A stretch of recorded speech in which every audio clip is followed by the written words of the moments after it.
Bob, you guys played pretty well the last 10 games. Did you see this one coming at all? No, I didn't.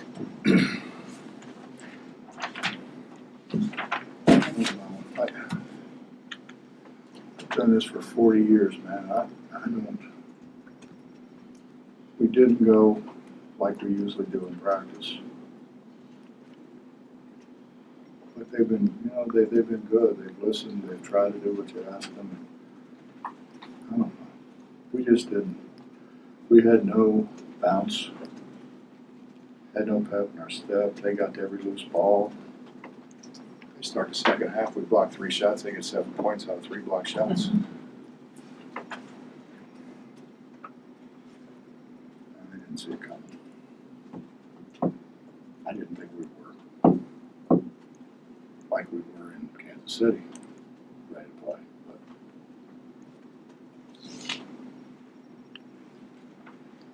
So you got to ask about Derek. What was the situation with him? Can you tell us? It was late. And this whole mess started because I compromised my principles. You try to help people, and some people you can't help.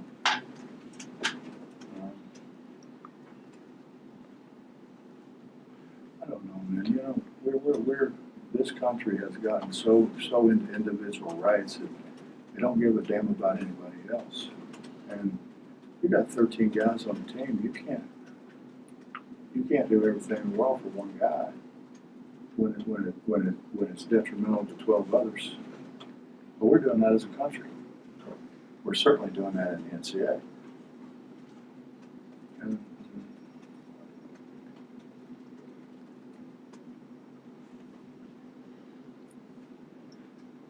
the thing about it is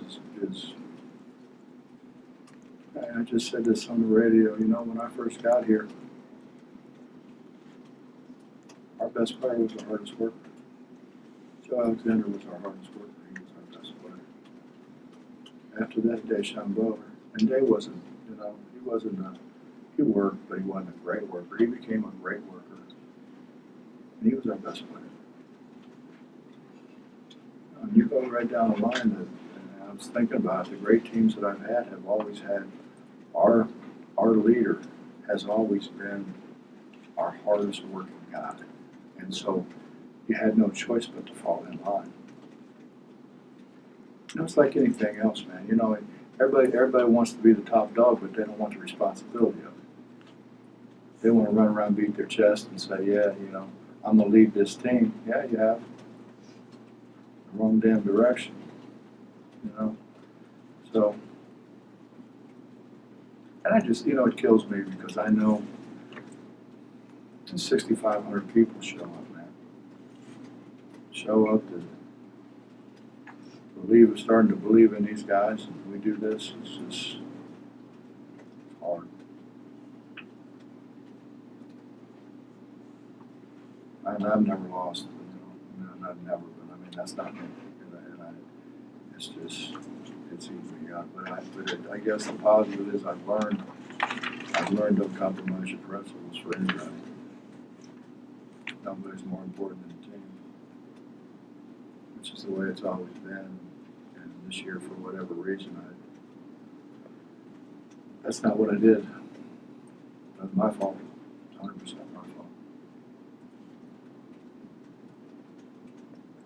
Is it disappointing? Is it maddening that so many of these guys have played with JC and they didn't absorb that work ethic?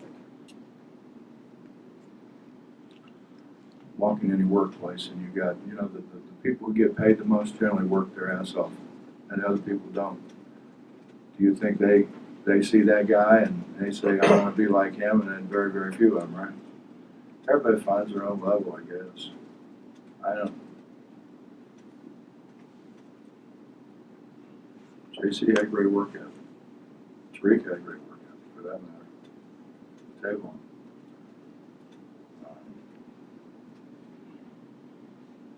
I think it's more than that.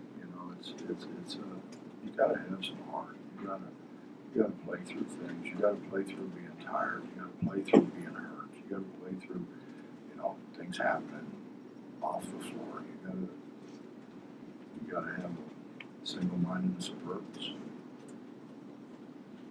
The way Coastal started the second half, did it seem like it was too much to overcome at that point? Players said they were stunned a little bit by some of the shots they were making. Well, where they were standing, they had a pretty good look at it.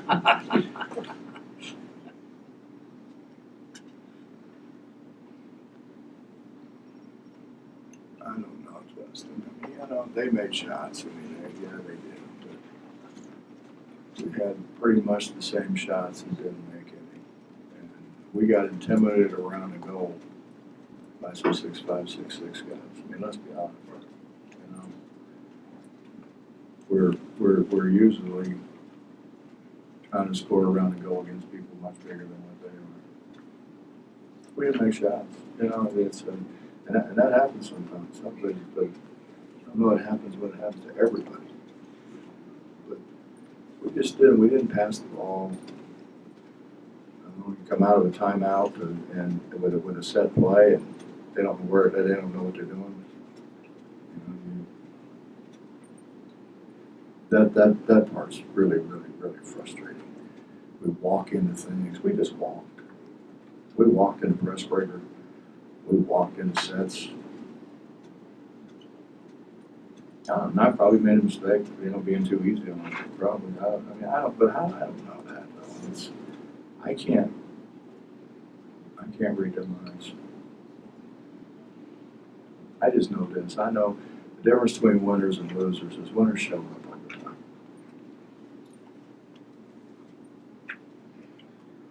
They don't look for outs. They don't say, wow, they're making them. They say, that's SOB, they're going to get another one on me.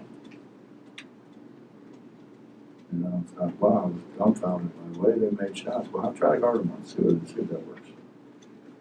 Try to get up on, maybe don't let them go to the right hand when they're right handed. Don't let them finish with their right hand when they're right handed. How about maybe make a rotation? Don't stand and watch. We got a lot of watchers. A lot of watchers. It's hard to say after a game like this, but how do you feel about the core you have coming back the next year and with y'all whole off season to work with? Well, to this point, we've added a guy who's lost one game in 3 years. And probably the best rebounder in high school basketball. So obviously, that's going to help our talent.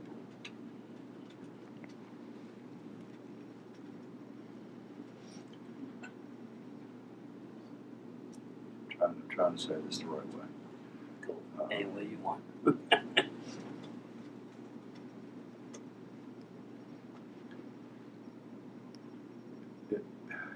It's what I told them. You show us every day whether you really want to be a part of something special or whether you don't. And a lot of them on a daily basis tell me I don't want to do this. I don't want to do this because they're not doing the right things.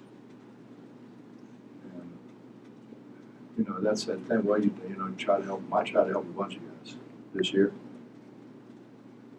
and it's one of the worst seasons in the history of West Virginia basketball because I hurt the hole. I'm not going to do that again. And I've never done that before. I mean, I've gotten rid of my best player before because he was hurting everybody else. And we became much better. We went to the NCAA tournament with 3 football players, 2 tight ends and a linebacker. Lost by 4 to Michigan. And I had gotten rid of my best player because he just wouldn't do right.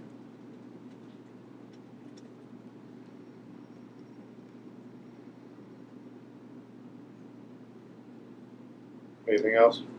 Let me just say, here's the thing that bothers me.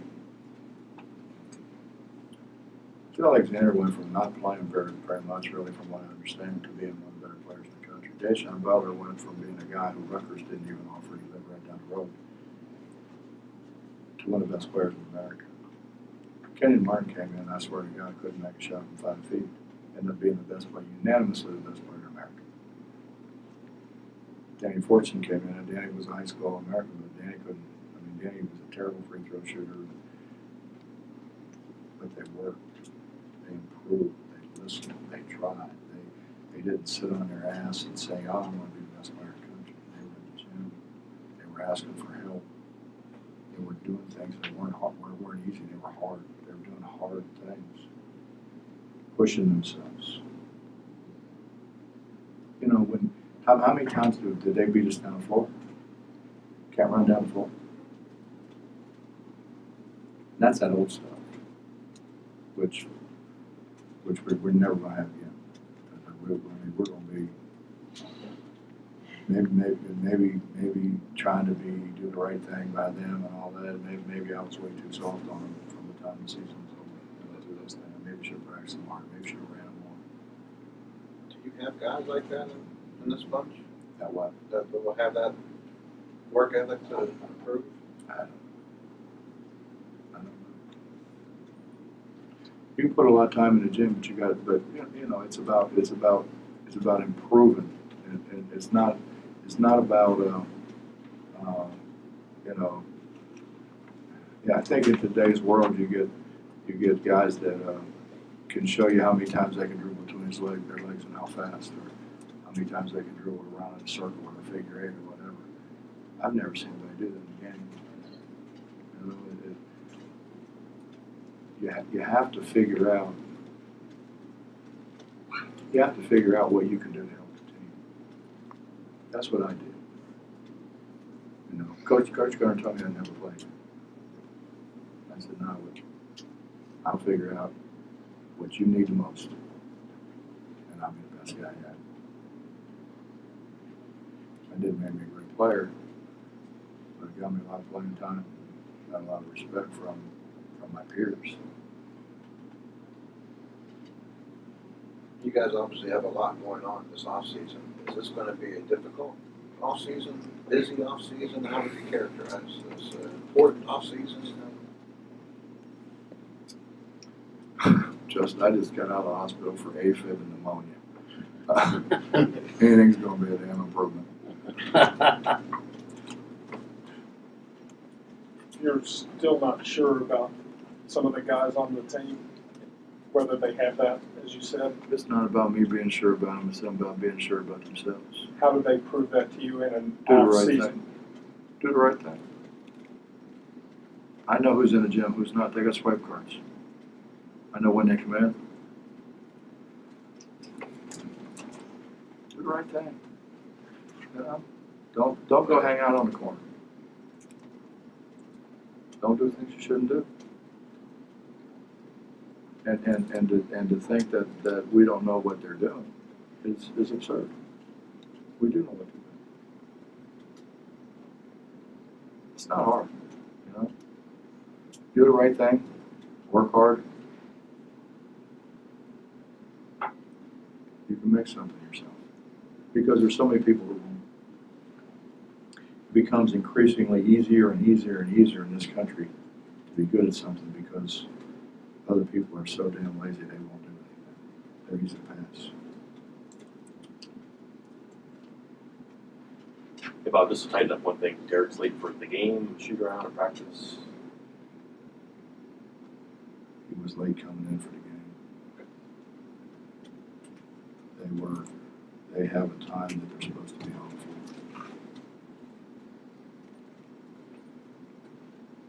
for. Now, Javon Carter's time was about 2 hours before that time, you know, which is what you really want your best player to be.